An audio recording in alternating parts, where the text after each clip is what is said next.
Most people give up after one rejection. Some try again. A few try 3 or 4 times. Emily Dawson applied for the same job 28 times, 27 rejection emails, 27 moments of disappointment, 27 opportunities to believe it simply wasn't meant to be. The first rejection hurt. The 5th was frustrating. By the 10th, even Emily started wondering if everyone else was right. Friends told her to move on. There are thousands of other companies. Family encouraged her to lower her expectations. Maybe this just isn't where you're supposed to be.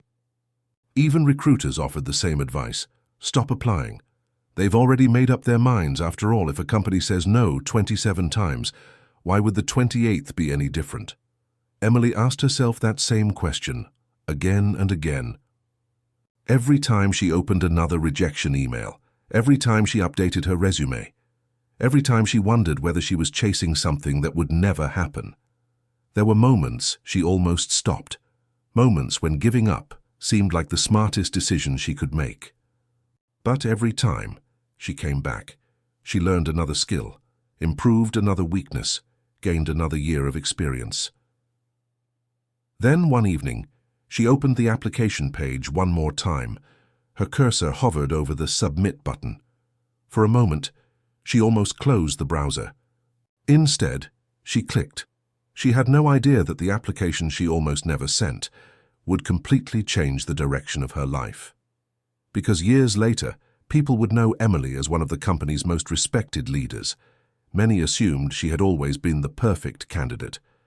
They never saw the 27 emails that came first, but perhaps the most remarkable part of her story wasn't that she finally heard yes.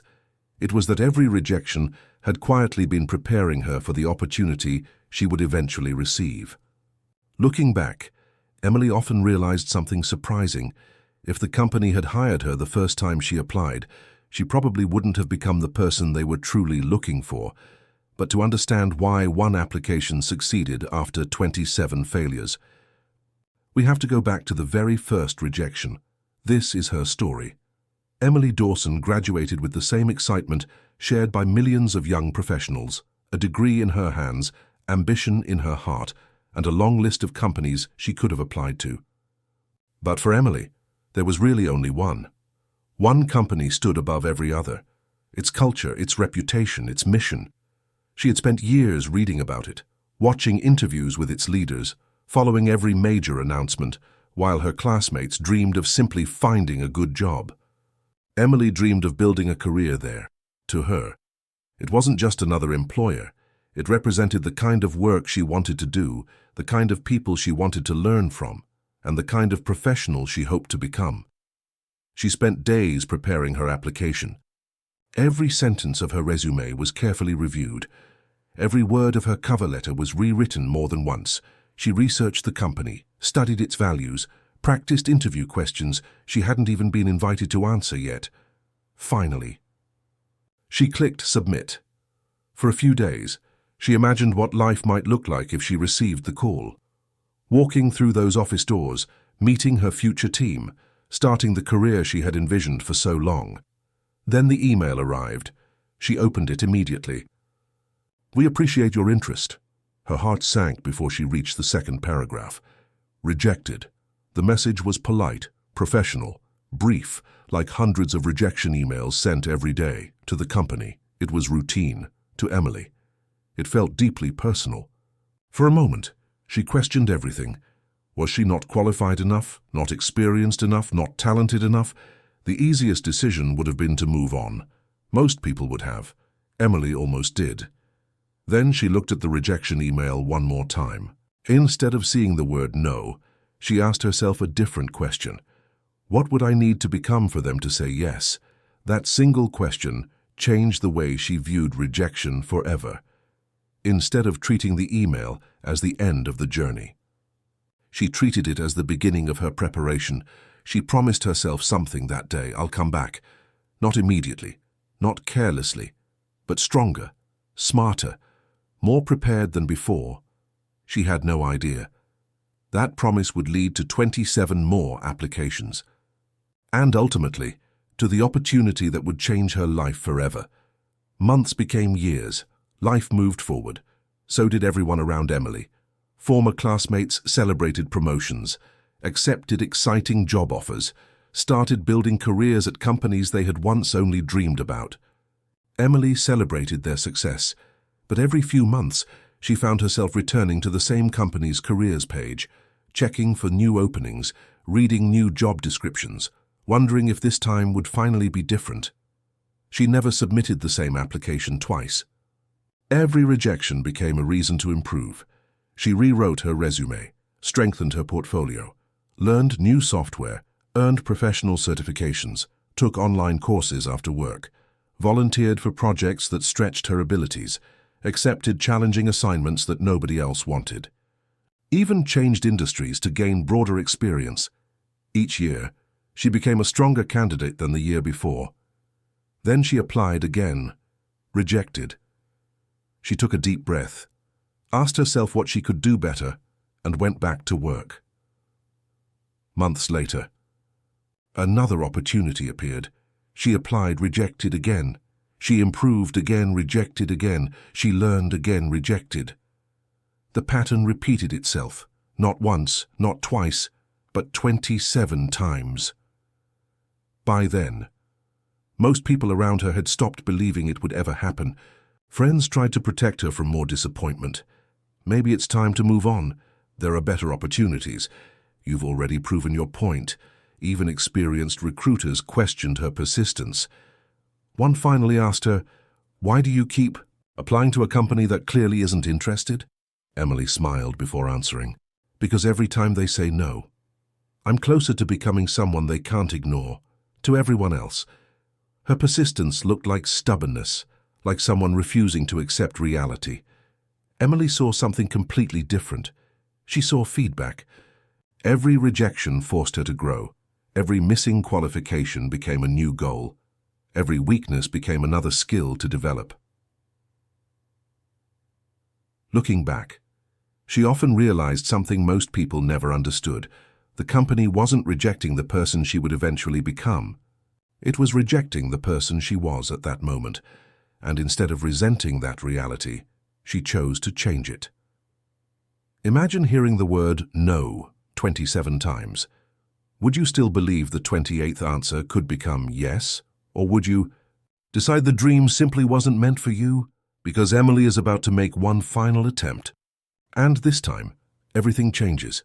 Subscribe if you haven't yet. We publish a brand new business story every single day. Now let's see why application number 28 was different from all the rest. Months passed. Then another hiring cycle began. Emily noticed the familiar job posting appear once again. She stared at the screen. Part of her wanted to close the browser.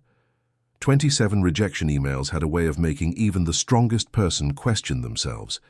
She asked herself one final time, "Is this really worth another disappointment?" For a few moments, she almost convinced herself the answer was no. Then she remembered the promise she had made after the very first rejection. "I'll come back, not as the same person, but as a better one." So she opened her resume one more time. Read every line carefully. This time, she barely recognized the person described on the page. The recent certifications, the leadership experience, the successful projects, the difficult assignments she had once been afraid to accept. Without realizing it, the woman applying now was completely different from the graduate who had submitted application number 1. She smiled, not because she expected to be hired, because, for the first time, she realized how much she had grown. Then she clicked Submit. Days later, an email arrived. Her heart raced as she opened it, but this message was different. Instead of another rejection, it was an invitation to interview. For a moment, she simply stared at the screen. 27 applications. And this was the first time the company wanted to meet her. The interview felt different from the very beginning. Years earlier, Emily had walked into interviews hoping to prove she belonged there. This time, she didn't feel the need to prove anything. The conversations felt natural. The questions that once intimidated her now felt like opportunities to share real experiences. When the interviewers asked how she handled challenges, she didn't offer rehearsed answers. She told real stories, when they asked about leadership. She spoke from experience instead of theory. When they asked why she wanted to join the company after so many years, she smiled honestly. Because every time you said no, I became someone better. The room fell silent. For the first time. Emily wasn't trying to become the candidate she thought the company wanted. She was simply showing them the professional she had already become. The interview ended. Emily thanked the interviewers, walked back to her car, closed the door, and sat there for a long moment. She had no idea how it had gone. Part of her felt hopeful. Another part quietly prepared for rejection number 28. She had learned not to expect too much. Days passed. Every time her phone vibrated, her heart raced. Every unknown number made her pause. Then, one ordinary afternoon, it finally rang. The company's name appeared on the screen. Emily took a deep breath before answering. The recruiter greeted her warmly. For a brief moment, everything sounded exactly like the conversations she had imagined after the previous 27 applications. Then came the sentence she had spent years hoping to hear. "We'd like to offer you the position." Emily didn't answer. Not because she wasn't excited, because she couldn't find the words. 27 rejections, years of preparation, countless moments when quitting would have been easier. Suddenly, every one of them flashed through her mind when she finally spoke. The only word she managed was yes. After hanging up the phone, she sat in complete silence. Then she smiled, not because she had finally been accepted, but because she realized something much bigger. The company hadn't changed her life that afternoon. The years leading to that phone call Emily quickly proved the company had made the right decision. She approached every challenge with humility, every project with preparation, every opportunity with gratitude, the same persistence that had carried her through 27 rejections.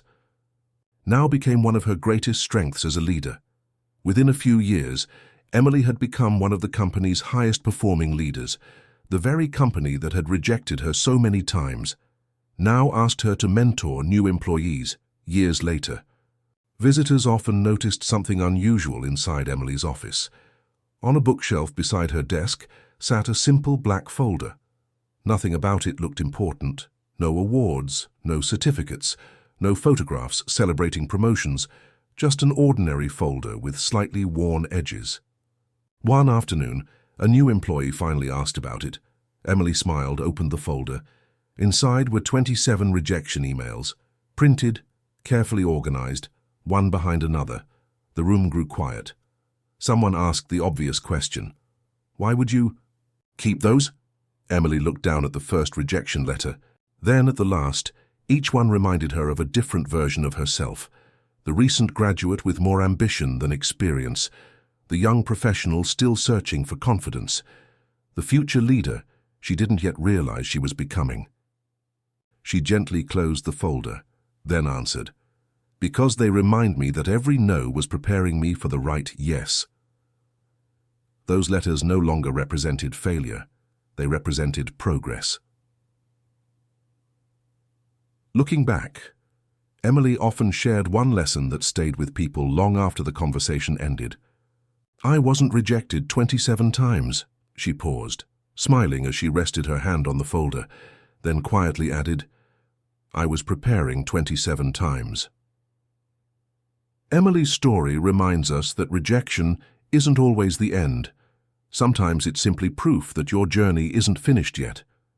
The opportunity you want today may require a version of yourself you haven't become yet. Every closed door can become part of the person you're still becoming. Subscribe to Profit and Peril for more stories like this one, and tell me in the comments, what's one goal you refuse to give up on? Even after hearing no again and again, I read every single one. Come back tomorrow. The next story might change the way you think. Years earlier, Emily thought she was collecting rejection emails. Looking back, she realized she had been collecting the experience that made the 28th yes possible.